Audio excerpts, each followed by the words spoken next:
I mean, I'd been around NBA players before, but I mean, you walk down the hall and it's like, Hall of Famers. It's Elgin Baylor, it's Kareem, it's Walton, Carmelo was there to accept an award at this big dinner, and he was like, not to make lists, but he wasn't even like top 40 guy in that room. And, spanning, decades. Which is crazy. So, the basketball fan of me was kind of going crazy. I was trying to play it cool, but, something I'll remember for the rest of my life. We're not the same, we're not the same, ooh, ooh. We are not the same, we are not the same, we're not the same, we're not the same, ooh, ooh, ooh, ooh, ooh, ooh, ooh, ooh. I am Shaq McKissick, as you guys know, and welcome to the second episode of We Are Not the Same. I'm here with my guy, Luke Sikma. How's it going, guys? Thanks for having me. Luke, you're from Seattle. I'm Yes, a Seattle sir. guy. Yep, absolutely. So tell me, there's a story floating around on the internet. Okay. Something about your dad, Bill Gates, mansions. I don't know this story. I just seen it somewhere. Is there any truth to this story? The story is, I guess I can confirm the story that my family, one of my dad's, my family's first house is in Seattle, in Medina, where I, was born. We moved out of that house, and actually my parents sold it to Bill and Melinda Gates at the time. It wasn't the big, giant, world famous mansion that, you've heard about in Seattle that's like taking up the whole shore, but I can confirm that. That's kind of crazy. Well, did your dad ever meet Bill Gates, or was it just kind of like through realtors? I honestly haven't really asked them. I knew my mom knew Melinda a little bit, would see her around the neighborhood, the post office and stuff like that. But no, they weren't, I wouldn't say they were like close friends or anything like that. But your dad was playing for the Bucks, I want to say? Yeah, so when I was born, my dad was playing for the Bucks. So my dad retired in 91. I was born in 89 and the summer of 89. And so for basically 2 seasons, my parents would move back, the whole family would move back in the summer, much like, us players, back to Seattle. But then I lived during the season with my parents, my first 2 winters in Milwaukee. So what part of Seattle are you from? I grew up in like Medina, Bellevue. So I went to Bellevue High, East Side. So I know it's, local Seattle people. I'm not technically Seattle, but, live in Seattle now and have a place there. So I like to say, especially when I'm overseas, I'm from Seattle. Gotcha. So you live in downtown or? Yeah, I live like Capitol Hill. Capitol Hill. North Capitol Hill, almost East Lake. So kind of right up from the Amazon headquarters. Gotcha. Yeah. I haven't been to Seattle in some years. I'm actually missing Seattle. I'm getting Seattle fever. Yeah, it's perfect for me because, I'm back in the summertime, which, as you know, Seattle summers can't be beat, and I get to miss all the rain for 9-10 months. So I just get back. Last 10 years it's just been sunshine in Seattle for me. So. And you chilling. Yeah. And you went to Bellevue High. Bellevue High. Yeah. So what NBA players did you play against in high school? What NBA players, man? It was a slew. That was like, I would imagine like you had the Marvin Williams, the Rodney Stuckeys that were playing at that time. Yeah, they were a little older than me. So you were. I only played 2 years. I only played 2 years of varsity basketball. I was kind of a late bloomer. I was in the sense of. Grew late growth spurt. Gotcha. I think I grew I was 5'10", like end of 8th grade year, and then by the end of my freshman year I was like 6'5". So it was like 7 inches in a year. So it was crazy. Yeah. You so were I went point guard. Yeah, I was playing like a thick 3 to then going to like a stretch 5. But my dad was the same way. My dad had a huge growth spurt when he was in high school. That's kind of why he was a little bit lightly recruited. Gotcha. Went to a small D3 school, and he even grew in college. And I might have grown like an inch or 2 in college as well. So, gotcha. I was definitely a late bloomer. So is that why your passing ability is like that? Yeah, I mean, You know that's a scouting report on you, right? yeah, I think so at this point. The Yeah. 2 years that I've been in EuroLeague, it's like he's an amazing passer. He's a Yeah, great I passer. appreciate I'm that. just like, Yeah. I see the highlights, and I'm like, whoa, who even has the Yeah. to attempt some of these passes? But I mean, could you always pass, or were you passing before the spurt? Yeah, I grew up kind of playing like the three, but I was lucky. A lot, growing up is about the coaches you have, and I was lucky to have some really good coaches that, even when I was younger, I was kind of a bigger kid, but, they didn't put me under the basket. They let me just play, and, I think the passing really just came from playing a lot of pickup. I love just playing 5-on-5. All my friends were basketball players growing up, and just going to the Bellevue Club, which is, the athletic club, and just going to hoop with whether it was the old guys at noon or, just my friends and playing and, seeing things. And, I find joy in passing it to my teammates and getting in easy buckets. And, I think that makes people want to play with me. For sure. As someone that finds them, and if they cut, they know, they'll get the ball. So I'd like to point to one thing or the other is, how my passing ability came about, but I think it's just a lot of time of just playing and, reading the game and, learning from your teammates. So, I think it's pretty unique at my size and, position. So, I feel lucky to have it.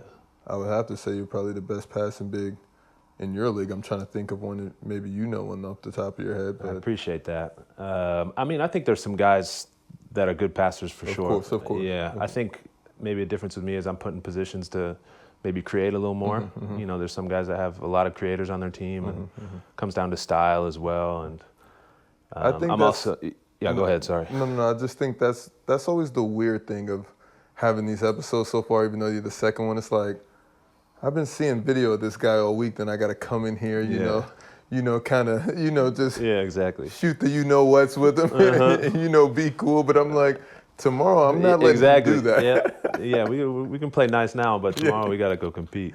No, for sure. Yeah, but as far as bigs in the year, I think there's a lot of, EuroLeague is so skilled all around. I think there's some guys that can pass the ball, and I think I'm just in a position in terms of my role and how we play, and I think my coach gives me a little more leeway with turnovers, because for every highlight I have, there's for sure some turnovers. For sure. That was my one top 5 in the EuroLeague stat last year was turnovers. So, there's good with the bad. Do you feel like you're an underrated EuroLeague player? Given your resume, everything that you had to overcome, and we haven't talked about your college career yet, or the beginning of your overseas career, but you've kind of always been the underdog. And when I look at you, you're on a team that isn't the biggest team in EuroLeague. They may not have the biggest budget, but you seem to be comfortable and happy there. Do you feel like, and I don't want to get you in any trouble or anything that, but I just wanted to know, do you feel like your game should be mentioned with, I don't know, other top EuroLeague bigs? I've always kind of been, I have confidence in myself for sure as a player. I'm confident that I compete with, the top of the top in EuroLeague, and, for me, that's enough. In terms of being underrated or undervalued or whatever, that's kind of something on the outside that, people looking in, and, I try not to let that get to me, just because it's, you have enough on your plate as is. So 1,000%. But yeah, as you said, I'm in a place that, again, I can show my skill set, have a role that I don't know if there's a lot of other places I would have the same role. Happy with the city and the club and my teammates and coaches. So, I'm kind of a go by my gut kind of guy. Obviously the money's great for basketball, but it's never been, all about the money for me. I feel, blessed that I can go in and have fun at work every day, look forward to going into practice. And I know I've been on teams where that's not the case. And so, at this point in my career, I really appreciate that. And that's not to say things might change, but, I try and stay in the present and really appreciate where I am and enjoy that. And, things may, change as it goes, but, for now, I'm happy where I am. Gotcha. And I think for me and you, for our stories, because the way I look at it, kind of like the underdog story, or feel like maybe overlooked, just haven't been given the opportunity that others have, and don't cry about it or whatever. It just is what it is.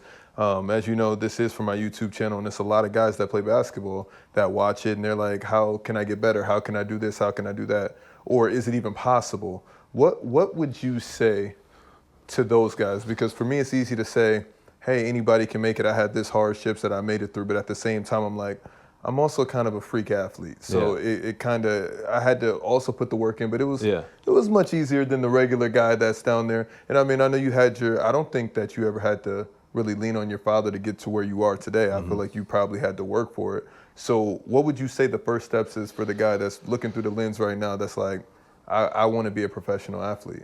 Yeah, I mean, I think, God, that's a loaded question. Loaded question. I think first off, the thing I look back, especially in my career, is to never be satisfied with who you are as a player or where you are.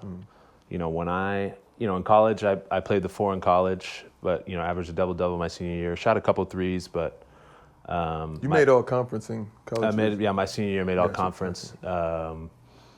And then when that was at Portland, just for clarification. The University of Portland, not Portland State for everyone, just to be clear. But my first year, I signed in second division in Spain in La Palma. And actually the GM that signed me is the GM here, Imar Ojeda. Got you. He was GM at Gran Canaria, and La Palma at the time was the second team. So he's signed me twice now. And actually our player development coach here at Alba was my head coach there. So it's kind of like full circle. Wow. We can get into that later. But, I showed up there and Carlos wanted me to play the 5. And I wasn't as confident in my shooting at that point. So I was just a pick and roll 5. We played, we pressed full court 40 minutes, which professional basketball is kind of crazy, but we had a young team and did that. So, a lot of times I would make a basket and I'm pressing the ball or pressing the inbounder. So I was kind of that defensive, active, still was doing a little bit of playmaking, but a pick and roll finisher. And then I signed my second year in one of the top teams in the second division in Burgos, which is now in the ACB. And I played the 5 there. And again, coach wanted me pick and roll, defensive big, finishing, some low post touches. And then I always knew in the back of my mind I need to be able to play the 4 and extend my range to shooting, because you're in Europe and, there's not many 6'8" big men. Kyle Hines is definitely not the norm. So I was lucky to sign in Tenerife. And the coach there, from day one, we did our first shooting drill in practice, and I was shooting, just elbow jumpers, and he said, "No, Luke, shoot threes." And so I was very lucky to have a coach like that, as we spoke about having coaches that encourage you, and he continued to encourage me to shoot threes. So I ended up shooting, I think like 35 threes my first year, and then that went to even more the next year, and was able to, I think I shot like close to 40% my second year. And so now people were starting to see me as a 4-man. And, I was having a good year stats-wise. Valencia came to sign me to play the 4. My role obviously wasn't as big there. But, that's where I learned that no matter what, I wanted to be effective if I was on the court. And that's not necessarily scoring the ball. It could be passing, rebounding, defense, just bringing energy, which when you got a loaded schedule, there's a lot of times that guys are just scraping the bottom of the bowl trying to find some energy. So when you got a teammate that can kind of bring that, is huge.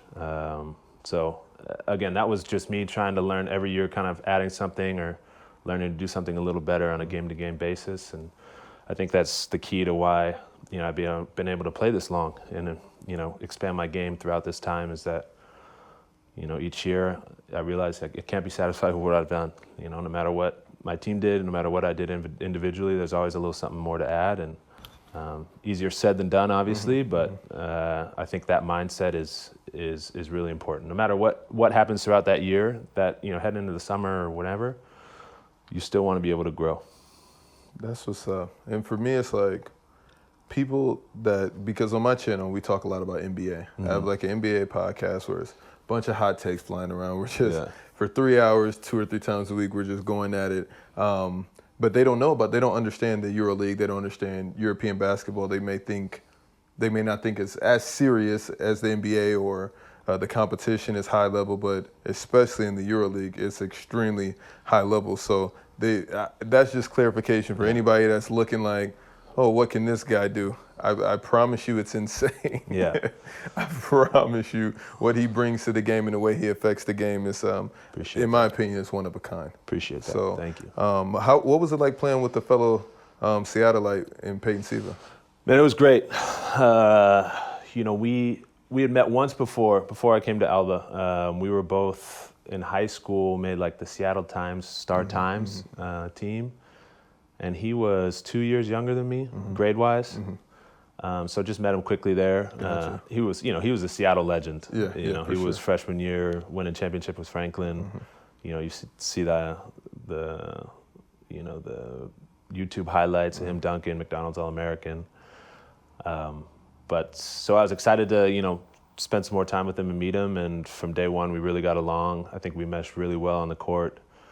Consider him a very good friend. Got to know him and his family, and we've had a lot of success. So, very close with him. Sad to see him go, obviously, but I know he's doing great down in New Zealand. And it was his birthday yesterday, so happy birthday. Talked with him. Yeah. Happy birthday, Peyton. Happy birthday for sure. Yeah, but it was really interesting to be able to see. And you guys won back-to-back, right? We won back-to-back in the German League. Gotcha. Yeah, How was that? Years. Man, it was crazy because my first 2 years we made the finals. I think we made like 5 straight finals: the Cup, Euro Cup, German League finals, and we lost like 5 straight finals. So then, the COVID year, we went back to the bubble and were finally able to win. And then last year, we were able to beat Bayern Munich. So you guys had a bubble in Germany. Yeah, season was suspended, right, for COVID, and then it was like a 10-team kind of postseason. It was 2 groups of round-robin play, and then seeded, and we played. No family allowed. No family allowed. We were stuck in a hotel for like a month. Wow. Yeah. So it was great to be able to keep playing, and obviously, especially made it worth it being able to win at the end. And how many tests did you have to take? Once you're in the bubble, not that many. Gotcha. I think it was like once. It's hard to keep all the tests, sure. track of all the tests, but it's once you're in the bubble, you kind of don't need to get tested because everyone stays in the bubble. So. Gotcha. Did anybody get COVID while in the bubble? No. I think some guys tested positive in the first test once they got there, but then they were quarantined until they're negative, and then they came and played. So, it kind of went off without a hitch. So let's talk a little bit about how it was growing up the son of an NBA Hall of Famer, NBA legend. Your father played for the Seattle SuperSonics. I would suppose that's probably your favorite NBA team. Yep. Rest in peace. Yeah, for real. So, how was it? Because you don't have like a normal last name. Like you see that last name and you're like, oh, your dad played in the NBA. And I'm sure you probably got that a lot. So what kind of was the atmosphere around that? Yeah, I was very lucky. Well, I'd like to say first, I got no other experience, from another dad. For me, it was just dad. So kind of it's a unique experience, I guess, outside looking in, but from the inside looking out, it's kind of just, what it was. And, was really lucky. My dad was great growing up. Obviously, when you're younger, obviously knew he played and, was a great player. But I don't think I truly recognized it until I got older, like exactly what he did for the city. Always it was kind of like, oh, that's Sikma's kid. And there might have been some pressure when I was younger of, expecting, like I said, I was a late bloomer, so I wasn't the best, in my class basketball-wise until, late in high school. But, what was great is my dad never put that pressure on me. I think he was more than anything excited because my older brother, I'm the middle of 3 boys, and my older brother wasn't a basketball player at all. Gotcha. So I think he had, 2 boys worth of basketball energy that he kind of put on me, but it was never a overbearing kind of helicopter parent type thing, which I was very fortunate to have. We talk basketball and of course butt heads like, you always do. And but, by the time I kind of got to high school, it was more point of pride. He was coaching with the Sonics, and I would go to the games and, all the home games and watch, and people would come up and say, hey, you don't know what your dad did for the city, what he means to the city. Seeing his jersey up there in Key Arena all the time was really cool. So you know the Key Arena inside and out? Yeah, man, I know that place inside and out. Got you. Yeah, spent some good times there. So so you met a handful of NBA players. Yeah. You got some stories, or was it just kind of like? Yeah, not so much, because I was a little bit younger. Mm-hmm. My dad's told me some stories. I don't know how many I can say on camera, but not necessarily involving him, but stuff he saw at practice. Of course. But there was guys who, some players who were always really cool. To me when I'd like to go hang out at practice and watch. And Nick Collison, who I've still have talked to recently. It was always really good to meet Brent Barry. Mm-hmm. I could go down the whole roster of name off all the Sonics players, but really fond memories of hanging around Key Arena and watching those teams and kind of seeing it up close. With my dad and my family. So it hurt when they left. Keep hoping to get them back, but in terms of my dad being kind of a unique story, it's nothing but good things from my end, and again, very proud of him, and being able to watch him get enshrined into the Hall of Fame was incredible. Unbelievable experience. Yeah, it was great. It was in September, so we were in preseason 2 years ago, and Alba was great about letting me fly for a couple of days and meet my family there. And I'd been around NBA players before, but you walk down the hall and it's like Hall of Famers. It's Elgin Baylor, it's Kareem, it's Walton, it's Carmelo was there to accept an award at this big dinner, and he was like, not to make lists, but he wasn't even like top 40 guy in that room. Yeah. And spanning decades. Which is crazy. So the basketball fan of me was kind of going crazy. I was trying to play it cool, but something I'll remember for the rest of my life for sure. I got you. And the whole family was there. Whole family was there. My dad's he's from a small kind of farm town in Illinois, and I swear the whole town was there. Mm-hmm. He had a huge following, 50, and your dad went D3, people. Correct? Yeah, Illinois Wesleyan, D3. It was NAIA at the time, it's now D3.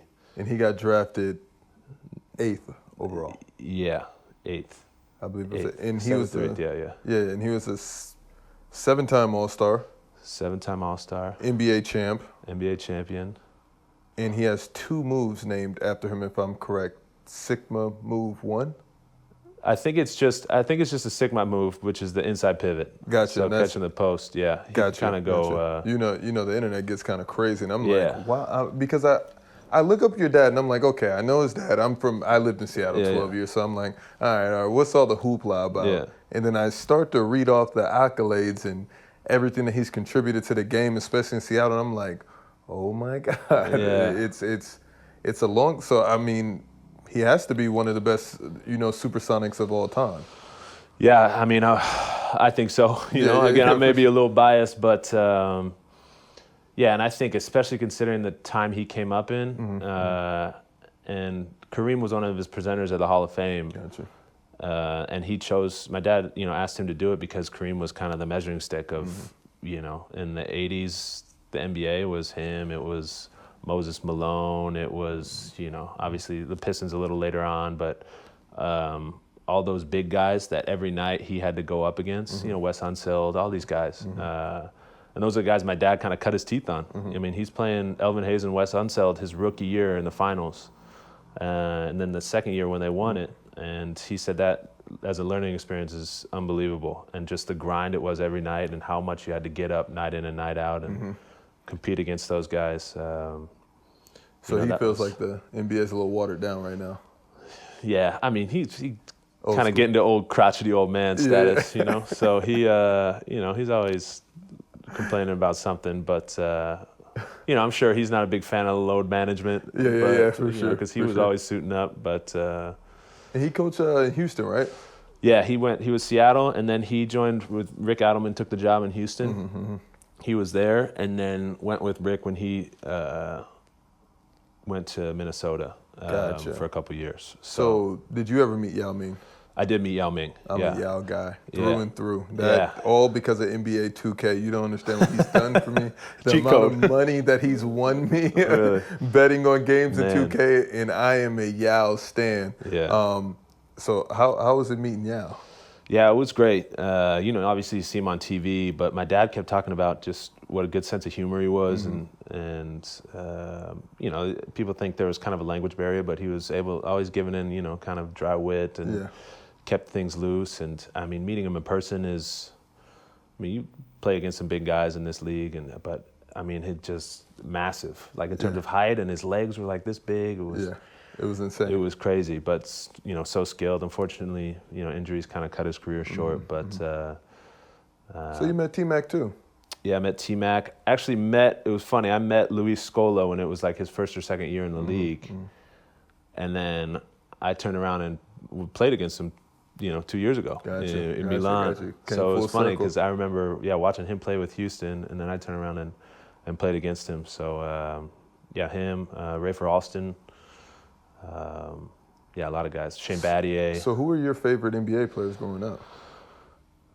I mean, I was always a Sonics fan, so there was a lot of, Shard Lewis, Ray Allen, Nick Collison, obviously. But that was more because, he was always cool with me. But me and my little brother really were big fans of Larry Bird. Gotcha. Obviously didn't watch him live, but, thanks to YouTube, NBA TV, watching all games. So who's a better scorer? Larry Bird or Kevin Durant? Who are you taking? I think Kevin Durant's a better scorer, for Gotcha. sure. I think the good thing about Larry Bird is his just all-around game. All around. And not just, passing and rebound, but like you watch his highlights and it's so many just like hustle plays or, him diving into the stands and, sometimes it's just rah-rah stuff, but a lot of times, he won. And it's, he played with great players, of course, but I think his competitive drive was up there with the best. Do you and your dad play anything alike, in your opinion? I think people, I think the thing people see most is kind of, not as much as my dad, but my jump shot, I kind of take it back a little bit old school that way. People say we run a lot alike. There's kind of little like mannerisms, of course. Yeah, of course, always. Apple don't fall far from the tree. But I think he was a really underrated passer as well. So I think I don't want to give him too much credit, but might get a little bit of that from him. Gotcha. Good rebounders, and I think both just had good feel for the game. Gotcha. Smart players. So I think there's definitely some similarities. So is your mom like the glue that keeps the family together? Yeah, she's the boss, Gotcha. obviously. Yeah. And that's actually, I like to say, my mom was not a great hand-eye coordination sport. She ran track, and her father played golf and basketball at University of Oregon, so my grandfather. So she comes from an athletic family, but I like to say I was the good mix of height and size from my dad's side and athleticism from my mom's side. I think my little brother was all kind of my dad's side and my older brother was all my mom's side. So I think I got lucky and got a little bit of a mix that's been able to kind of keep me up athletically at a high level. But she's, she keeps the pulse of the family for sure. Who taught you golf? My grandfather and my dad. My dad was a big golfer as well, or my grandfather was a big time, great golfer. Kind of grew up playing when I was younger. Kind of faded a little bit as I got into high school, and then really got back into it in college. It's great for the basketball schedule. Summertime, especially in Seattle, is a great time to go play golf, and something that's a little more low impact but competitive and kind of kicks your butt, makes you want to keep grinding. So. Really into that. Did you always feel like basketball wasn't number one? Because for me growing up, for about 18 or 25 years, I was just like, basketball, everything is basketball, I wouldn't let it go. I didn't have any, I had hobbies outside of it, but it was just kind of like always centrally focused on basketball, to the point to my own detriment, as far as like, having anxiety, not feeling too hot. Every mistake was just like the end of the world. So when did you have that aha moment that just like, okay, this isn't, it's a big deal, but it's not, That's a good question. I think I played a lot of sports growing up. I think my best sport was football growing up until I hit that growth spurt. And then I just, especially a school like Bellevue, which is a great football school, I just wasn't cut out for it at that point. But, I was kind of a middle linebacker, fullback, played golf, played water polo, did swim team, baseball, which I wasn't a big fan of, played soccer for a year. Me and my friends, we just go play wiffle ball or we go, hoop at the park and just kind of always staying involved with athletics. And I think it kind of naturally steered me towards basketball once I hit that growth spurt and I saw that, that skill set that I had at, a middle of the pack size-wise kid became very unique at the size when I grew to that size, to be 6'6", 6'7", 6'8", and to be able to do those things at that height, completely changed things. And obviously it made things a lot easier when you get taller. I started blocking shots and basketball becomes a lot more fun and interesting. And, I've always been interested in a lot of different stuff, but, at that point I hit that growth spurt and it kind of became clear that basketball, was going to be an avenue for me. Gotcha. So as far as mental health, how important do you think that is? I mean, I think it's huge. And I think what really drove that home for me was COVID. Unfortunately, pandemic was, or is, we're still in the midst of it and it's been terrible for a lot of people. But I think, so much time spent alone. I think when you take away those outside influences and, the social life and you really, you're stuck with your own thoughts so much more. I think it was really tough for a lot of people, myself included. So, last year I started working with our team sports psychologist, Renata, and it was huge for me. And I think it really saved me last year in terms of, being able to get through, in Germany, we were in lockdown from November until May. You could just go to the store and you couldn't go out to eat and couldn't be more than 2 people in the same place at a certain time, a curfew. And, it was just basketball and go home and play Call of Duty or whatever you want to do. And, day after day after day, it can really get to you and really test your kind of mental strength. And I was very lucky to have someone that helped me with that and really, appreciate the importance of mental health and the ability to kind of, and how can that can affect you both positively and negatively in, physical aspects. I think I really saw that last year. So, I think it's huge.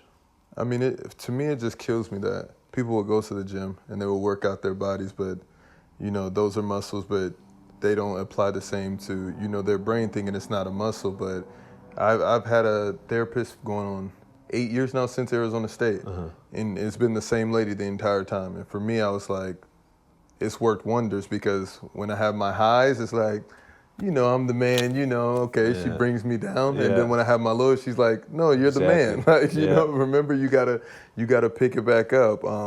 So I feel like, man, the mental aspect of especially playing at such a high level and having those games where it's just like, I can't believe that just happened. And then you have to, kind of reset, get on to the next one. I feel like I agree with you. The mental health aspect is extremely important for anybody. I think for athletes and non-athletes as well. I'm a big self-help guy, like with my books, with what I watch. Gary Vee. I'm a big Gary Vee guy. But what are some influences that you pull from? I mean, I can't say I'm a huge self-help guy, but I'm a big reader. It's part of my kind of nightly ritual that, help me go to sleep. And, I found a lot of interesting books, not necessarily self-help, but I'm a big nonfiction book person. So whether it's historical nonfiction or, I'm reading one about a reporter that basically for 2 years, it's an older book. It's called Word Freak, and he kind of enters into the world of competitive Scrabble. And just being able to, I think it's interesting. I like to play Scrabble as well, and word game, puzzle game type thing. But just kind of getting a view of someone when they enter in a different world that you're not used to, and kind of getting that experience via that. I think can, much like living overseas, my, worldview and is so much more different than so many people back home that I know back in Seattle. And that's just from living overseas for so long and learning a new language, learning a new culture, new language, meeting people from those cultures, becoming friends with those people, experiencing, how, they celebrate holidays or, how they, go about their day, I think is huge. So I think a big part, my influence just comes from taking in the things around me, whether it's reading or things that I watch and people that I meet, but realizing there's always something to learn. So kind of keeping your eyes open. Got you. So if you had to do a start bench cut, Valencia, Berlin, and Seattle, who gets the start bench cut? That's Man, Spain, as like Germany, this is like States. basketball, not related to basketball. No, nothing to do with the teams or the situations. More so where you would want to reside, the city. Man, that's tough. I mean, I gotta start Seattle. Of course, I'm a Seattle homer. The reason I go back there every summer. Berlin. I mean, the Valencia. I was in Spain for 6 years, and 5 of those years I was in a place on the beach. Mm-hmm. And for a guy from the Pacific Northwest, that was like a dream. Got you. But I gotta say, what is it? Start bench what? Start bench cut. So you start one. I'm gonna cut Valencia, man. I'm gonna bench Berlin. I mean, weather notwithstanding, the city is incredible, huge, so multicultural, so many things to see, whether it's museums, shows.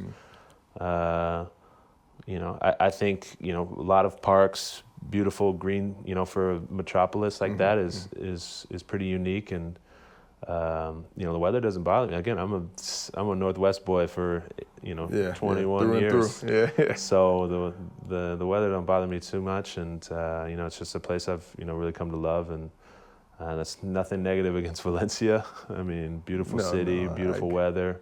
Food is incredible. I do miss the Spanish food. I found a couple places in Berlin that do Spanish food, but it's not necessarily the same. But you been to Oktoberfest at all? No, that's more in the south. They celebrate in Bavaria. They do a couple kind of, I think, phony things. Haven't been able to do it. Definitely on my list, though, for sure. Gotcha. Yeah. And you're a culinary arts guy. I am. I'm a big cook. Love to cook, love to eat more than anything. Well, I don't have the patience for it. I'm a big order out guy. Yeah.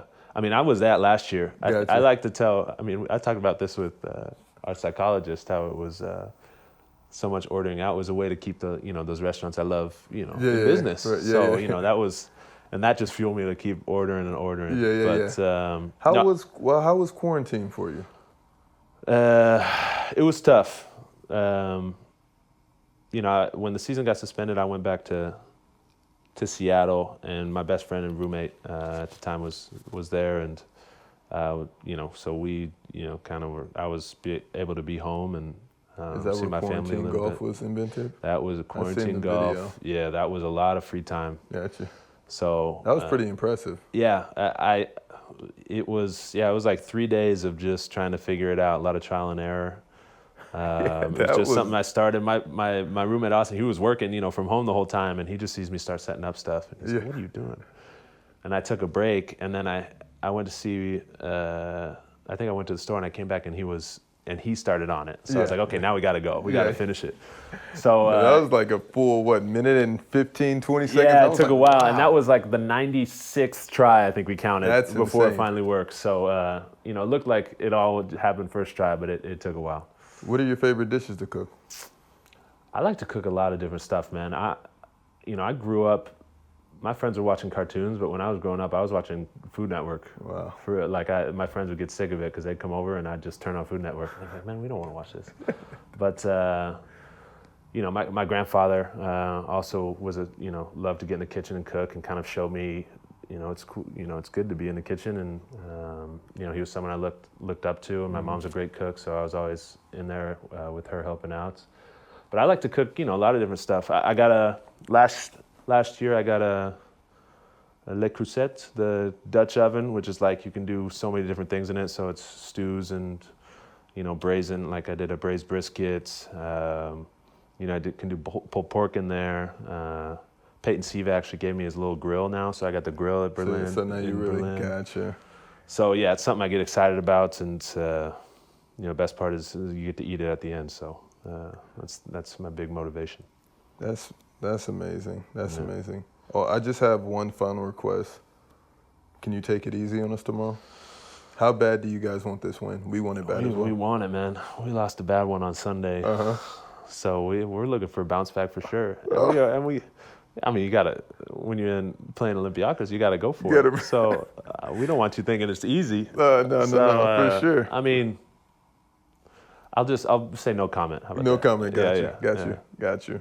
All right, man. Well, thank you guys for tapping in to episode 2 of We Are the Same with Lou Sikma. I hope we covered everything. I don't know if there's anything else you got to say. Man, I'm surprised you stayed with me this long. I'm a little long-winded. No, man. You know, I really enjoyed this interview. I appreciate you having me, man. Thanks for coming too as well. Yeah, absolutely. Anytime. I like to get the best of the best, so I appreciate that. I appreciate that, man. It means a lot. We're not the same. We're not the same. Ooh, ooh. We are not the same. We are not the same. We're not the same. We're not the same. Ooh.